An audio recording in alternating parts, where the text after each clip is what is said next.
Olá, pessoal, sejam bem-vindos ao meu canal. Eu sou Vanessa Molfron, fonoaudióloga, consultora internacional de lactação, e nós estamos aqui no nosso Desafio do Laser, uma sequência de aulas incríveis que eu preparei para vocês entenderem tudo sobre dores em amamentação.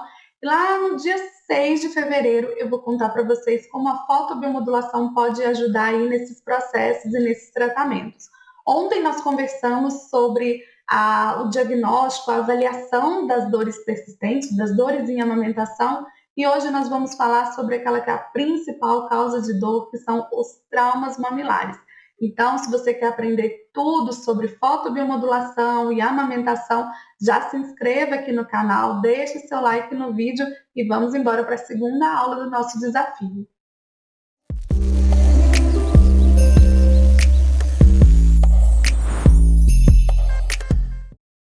Bom, então agora, começando a nossa segunda aula do desafio do laser em amamentação, nós vamos falar sobre os traumas mamilares. A gente sabe que as lesões mamilares, elas são a primeira causa de dor aí, né, relacionada à amamentação, e elas são lesões com ou sem solução de continuidade da pele, na região do mamilo ou da areola. Elas estão altamente relacionadas à inflamação da camada superior da derme, principalmente pelo atrito ali direto do bebê da boca do bebê com essa região. Os traumas mamilares, gente, eles correspondem a uma das principais causas de desmame precoce, bem pertinho aí da crença de pouco leite, né, ou da causa real de pouco leite, e eles são aí uma grande, como eu posso dizer, uma grande trava no processo, porque muitas vezes não é a lesão em si que determina o desmame, mas a dor que ela desencadeia, né? O quanto a lesão, a presença dessa lesão traz toda ali uma consequência de sintomatologia que prejudica nessa continuidade da amamentação. A manutenção do fator causal, ela é algo grave nos traumas mamilares, porque ele pode ir levando cada vez mais ao acometimento de camadas profundas. Então, a gente está aqui falando sobre o desafio do laser, né? E um dos pontos muito importantes para você saber se você é lactante, né, puérpera, gestante, ou se você é profissional que trabalha na área, o laser e o LED, eles não vão funcionar se esses fatores causais não forem corrigidos. Não adianta eu morder e assoprar e morder de novo, literalmente, às vezes, né? Então, entender que a causa da fissura, ela tem um componente ali, às vezes, funcional, é muito importante para a gente compreender que mesmo tendo um recurso tecnológico excelente e que auxilia no processo de cicatrização, ele é fundamental, a correção, a retirada desses fatores causais, ela é fundamental para que os resultados finais sejam positivos, certo? Normalmente são observados aí entre o terceiro e sétimo dia após o parto, mas podem ainda continuar até 6 semanas, né? Então, os traumas mamilares não resolvidos, em alguns casos, eles podem até se tornar um fator de risco para alguns outros tipos de dores persistentes. Está presente em aproximadamente 80 a 90% das mulheres que amamentam, então é uma alta taxa, né? Assim, realmente é uma pedra no sapato que nós temos aí na amamentação. E olha só, 96% das mulheres referem dor mamilar nas primeiras 8 semanas, e uma a cada 5 mulheres ainda referem que essa dor persiste após 8 semanas. Gente, 8 semanas são 2 meses quase, né? Pensem aí você encarar 2 meses de amamentação com dor. É difícil. A dor mamilar, ela está entre as queixas aí de 36% das mulheres que buscam assistência na amamentação, e 57% dessas queixas podem ter resolução após 18 dias de intervenção. E aqui eu vou vender meu peixe, porque eu acho que aqui é um ponto onde a fotobiomodulação pode contribuir muito. Obviamente que se o fator etiológico da dor são os traumas mamilares especificamente, principalmente por ser um recurso onde a gente pode atuar diretamente na dor, então a gente tem protocolos aí que podem auxiliar na resolução da dor causada pelo trauma e também na cicatrização. Então a gente tem essas duas vertentes de uso aí na fotobiomodulação para os traumas mamilares. Posso fazer uma aplicação, um protocolo específico para aliviar a dor que ele está causando e Junto com isso, eu posso fazer também um outro protocolo que auxilia no processo de cicatrização. Os principais fatores causais dos traumas mamilares são traumas mecânicos, né? A gente vai ver aqui agora um pouco de como eles acontecem, respostas fisiológicas e infecções. As respostas fisiológicas poderiam ser assim, essa própria alteração ali na mama, no desenvolvimento mamário, né? Então ter algumas ou até respostas fisiológicas a uma condição sistêmica do organismo que favorece ali uma sensibilidade ou um outro diagnóstico, e algumas infecções aí, que são as dermatoses, né, infecções fúngicas, virais, que a gente vai conversar sobre elas em outro momento. Então, pensando aí primeiro nos traumas mecânicos, né, nesses fatores etiológicos, o que a gente precisa avaliar? Pega, posicionamento, como está essa sucção no peito, né? E a função propriamente dita. Se você assistiu a aula anterior, a gente conversou bastante sobre como essa avaliação deve ser feita. Se você não assistiu, volta lá para ver. E o posicionamento errado pode levar a uma compressão do mamilo entre língua e palato. E é importante, gente, posicionamento não é só pega, né? A gente vê aí, olha, na primeira imagem, o bebê tá até franzindo, né, a testa, mostrando que está desconfortável, o nariz super próximo da areola, da mama, o queixinho lá longe. Então, isso são fatores que, assim, eu nem me estendo neles aqui nessa aula, porque quem trabalha com amamentação precisa saber sobre posicionamento, né? Então, o bebê ele precisa estar com o tronco alinhado, virado para a pessoa que está amamentando, o nariz precisa estar livre, o queixinho do bebê não pode estar encostado no peito dele, porque senão ele não tem movimento para fazer ali a excursão da mandíbula. Não pode, o ideal, né, que o queixinho ele esteja bem próximo ali da região da mama para ir ajudando também nesse movimento de ordenha. Então a gente precisa ter toda essa visão do todo, porque sim, um posicionamento incorreto, ainda que uma pega esteja adequada, pode trazer dores mamilares e pode trazer até mesmo fissuras, tá? Pega sucção desorganizada ou disfuncional. Quais são os fatores de risco aí para as disfunções orais, né? Para uma pega desorganizada, para uma sucção alterada? Prematuridade, anatomia mandibular, às vezes tem bebês que são mais retrognatas do que a retrognatia fisiológica, às vezes por um padrão familiar mesmo. Como está o tônus dessa musculatura, né? A tensão está aumentada ou está diminuída? A maturidade neurológica, se tem alguma presença de refluxo, alguma anomalia congênita, né? Seja um frênulo alterado, seja uma fissura lábio-palatina, ou só palatina, ou só labial. Questões maternas aí, como mamilos, fluxo de leite, tamanho da mama, um engurgitamento ali, né? Que dificulta essa pega e a gente precisa fazer aquela drenagem ali da areola para pelo menos amaciar e favorecer esse acoplamento ali do bebê. Então, são fatores que podem, se estiverem alterados, podem contribuir como um trauma mecânico na formação das fissuras mamilares, né, dos traumas mamilares. Anquiloglossia, né, fatores aí, a plenitude mamária, fluxo de leite, tamanho do mamilo, elasticidade, formato do palato infantil, também podem alterar. E, gente, anquiloglossia, vou até fazer um parênteses aqui, porque eu acho que é uma responsabilidade, enquanto fonoaudiólogo, de alertar e de a gente conversar sobre isso. A anquiloglossia, ela é uma anomalia, ela é uma alteração anatômica. E todo o nosso comportamento muscular, principalmente na face, ele é ditado, ele é regido, vamos dizer assim, pelas questões anatômicas. Muitas vezes, uma alteração, uma função pode ser realizada de forma satisfatória, mesmo na presença de uma alteração anatômica. Por exemplo, uma fissura palatina, ela vai trazer algumas alterações aí para a fala, como, por exemplo, uma hipernasalidade, né? Uma voz mais fanhosa. Isso não significa que a pessoa não vai falar. A gente vê, às vezes, pessoas com a arcada dentária toda desorganizada, mordida cruzada, mordida aberta, enfim, e elas conseguem mastigar, elas conseguem engolir, elas conseguem falar, mas tudo isso às custas de algumas compensações musculares. Quando a gente vê, às vezes, intervenções mediante um diagnóstico certeiro de anquiloglossia, né, uma avaliação que realmente mostrou uma limitação do movimento da língua causada por uma alteração no freno, não há terapia que resolva, não há manejo que resolva. De novo, a função pode acabar sendo executada, o bebê pode ganhar peso, o bebê pode se desenvolver, porque a amamentação é uma dupla, né? Às vezes a gente tem um bebê com uma alteração ali de língua, mas ele tem uma mãe com uma mama favorável, com um fluxo de leite bom, com um mamilo legal, e na hora que junta as duas coisas ali rola. Mas nós já temos ferramentas que dizem pra gente, né?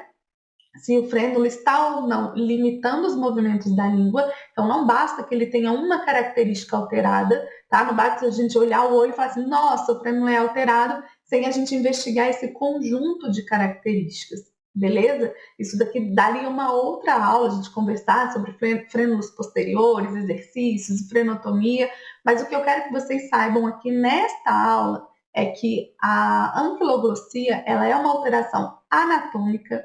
Não se trata alterações anatômicas com exercícios.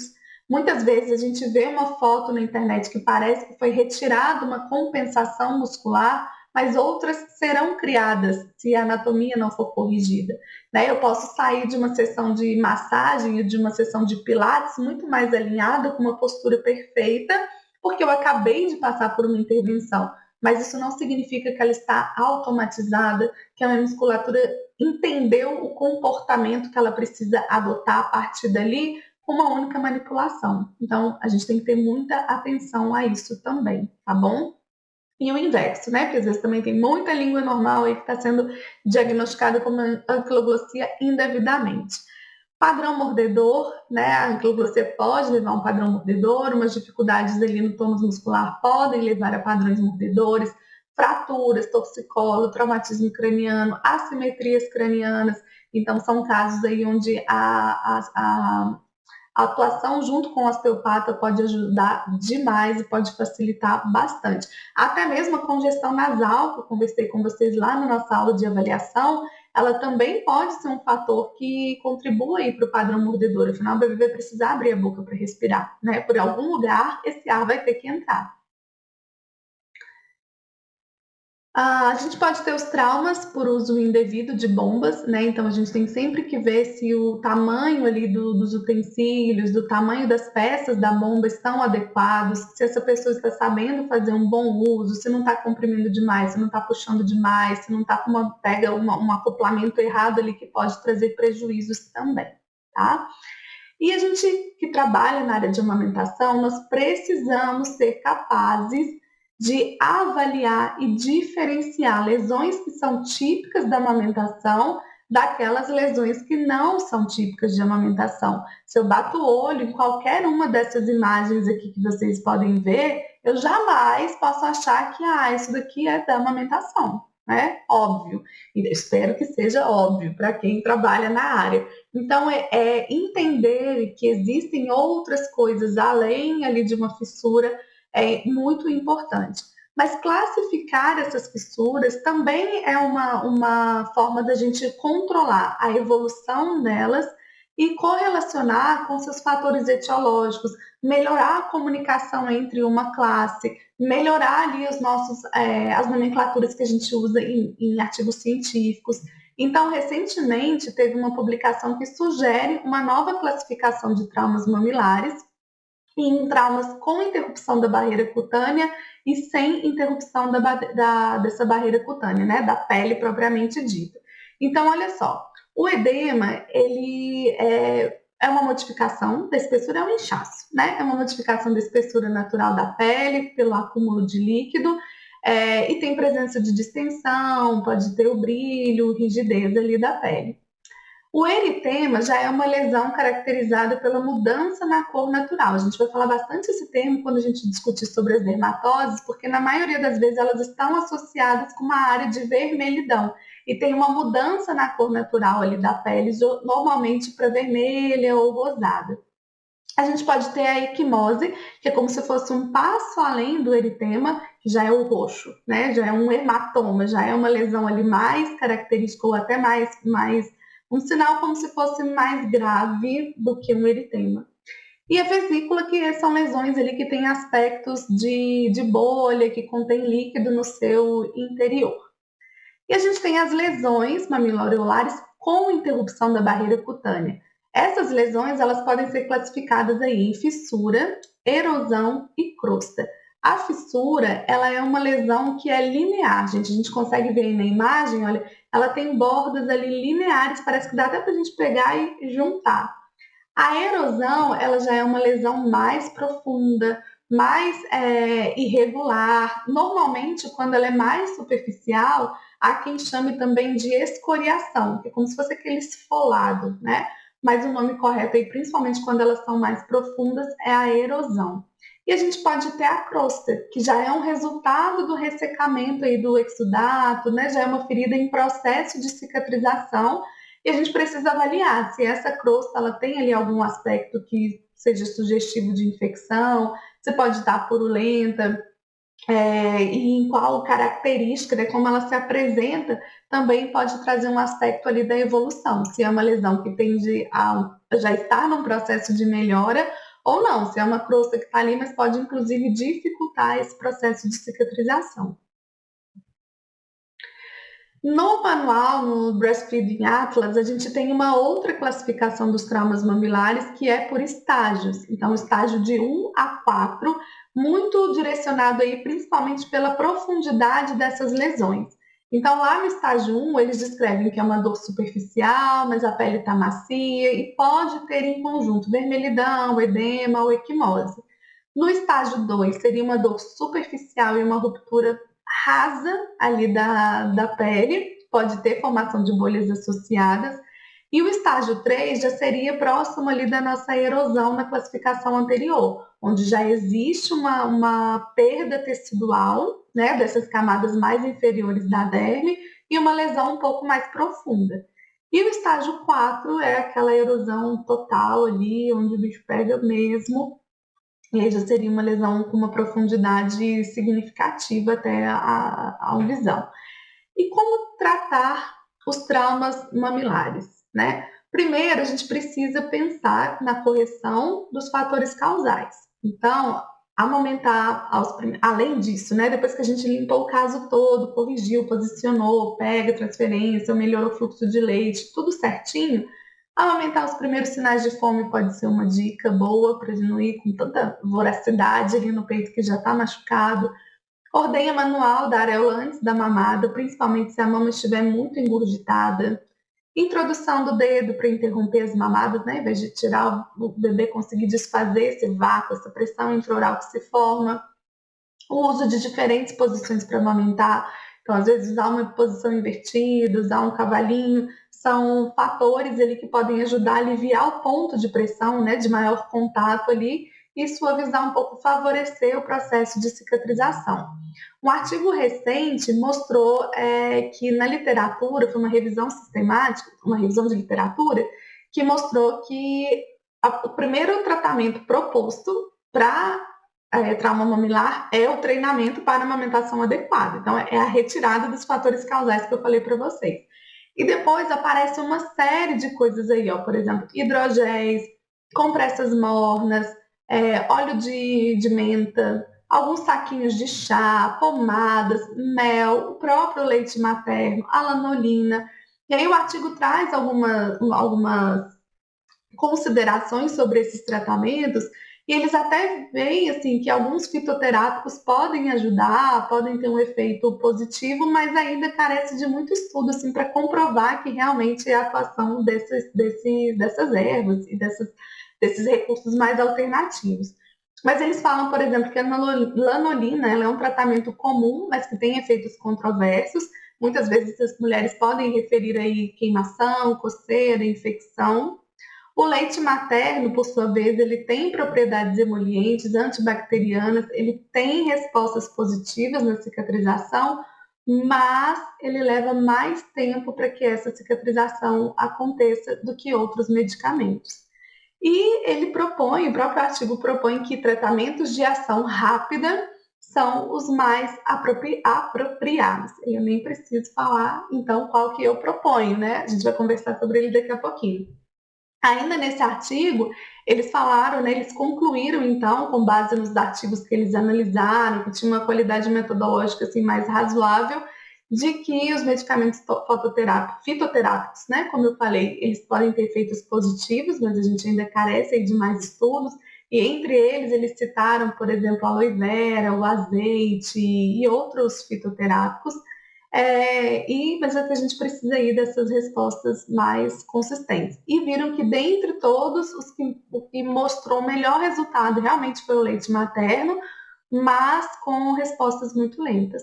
E aí eu apresento, né, para vocês o recurso que, a meu ver, tem sido sensacional no tratamento aí desses traumas mamilares, pela ação analgésica, anti-inflamatória, de cicatrização, antiedematosa. É como se a gente conseguisse, em um único recurso, pegar todos esses benefícios terapêuticos aí e jogar naquela lesão.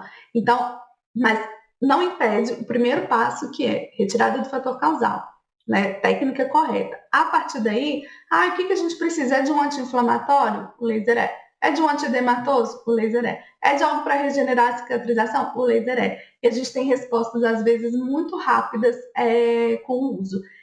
O alívio da dor, ele muitas vezes acontece de forma imediata, e a cicatrização, vocês podem ver aí uma imagem que eu coloquei para vocês, de uma diferença de 12 horas, de uma lesão que estava com aspecto já de crosta, e no dia seguinte já amanheceu ali bem, um pouquinho ainda de eritema, mas já sem queixas, sem demanda por novas aplicações, por exemplo. Todo caso é assim, Vanessa, em 24 horas você resolve? Não, mas eu vou falar para vocês que ele, pelo menos em 48, 72 horas, a gente já consegue ter respostas muito positivas e muito favoráveis com o uso da fotobiomodulação. Não é à toa que ele está aí no boca a boca, né, gente? Não é à toa que esse é o recurso que as pessoas que amamentam mais têm procurado, que as clientes já ligam e falam: oi, você faz laser? E muita gente tem vindo fazer a capacitação, tem vindo fazer a formação, entendendo que isso já é uma demanda de mercado. Então é preciso a gente ter filtro, bom senso na hora de indicar, né? A lanolina tem suas comprovações ali em alguns artigos, mas ela também tem os seus contras. Garmastan eu acho uma pomada que tem um efeito muito legal. A gente tem a Mad Honey, que é a base de mel, que foi citado em um dos artigos. Tomar cuidado, né, com essas orientações muito naturais de casca de banana, salsinha, o próprio azeite, porque isso exige uma orientação muito precisa e um risco ali aumentado de infecções, então que a gente acaba pesando risco-benefício. A gente tem visto aí as rodinhas, os discos de prata, né, também para favorecer a cicatrização, ainda com uma comprovação um pouco duvidosa. Faz sentido, porque alguns curativos são à base de nitrato de prata, né, tem uma correlação aí com o metal de melhorar, mas a gente ainda precisa de mais evidências sobre isso, e até mesmo da fotobiomodulação. A gente tem alguns recursos saindo, poucos ainda na amamentação, mas é um recurso que eu defendo porque a gente tem muito artigo sobre os benefícios dele no reparo tecidual e na analgesia. Falta a gente pesquisar isso no mamilo especificamente? Falta. A gente tem poucos artigos de boa qualidade. Mas, ainda assim, quando a gente pensa o efeito no tecido epitelial, a gente tem aí uma grande resposta positiva. E eu gostaria de encerrar esta aula lembrando que picanha é boa no churrasco. Entendedores entenderão, tá? Cuidado com essas orientações muito mirabolantes que a gente vê por aí, porque elas podem ter vários tipos de viés, a gente tem que tomar um pouco de cuidado, beleza? Amanhã a gente continua no nosso desafio do laser e eu espero vocês para a gente falar sobre dermatoses. Então, se você está acompanhando essa aula, amanhã tem mais um conteúdo maravilhoso aí que vai te ajudar lá na aula do dia 6, que vai ser ao vivo, tá bom? Ao vivo, para a gente discutir sobre a fotobiomodulação nos traumas mamilares e em outras causas de dor. E todo o conhecimento, né? Você que está acompanhando as aulas, você pode transformar esse conteúdo aqui em desconto para fazer parte da minha próxima turma de laser e LED no cuidado materno infantil. Então, se esse assunto te interessa, se você quer saber como a fotobiomodulação vai melhorar o seu atendimento nos traumas mamilares, Não perca dia 6. Faça sua inscrição porque as vagas vão ser limitadas.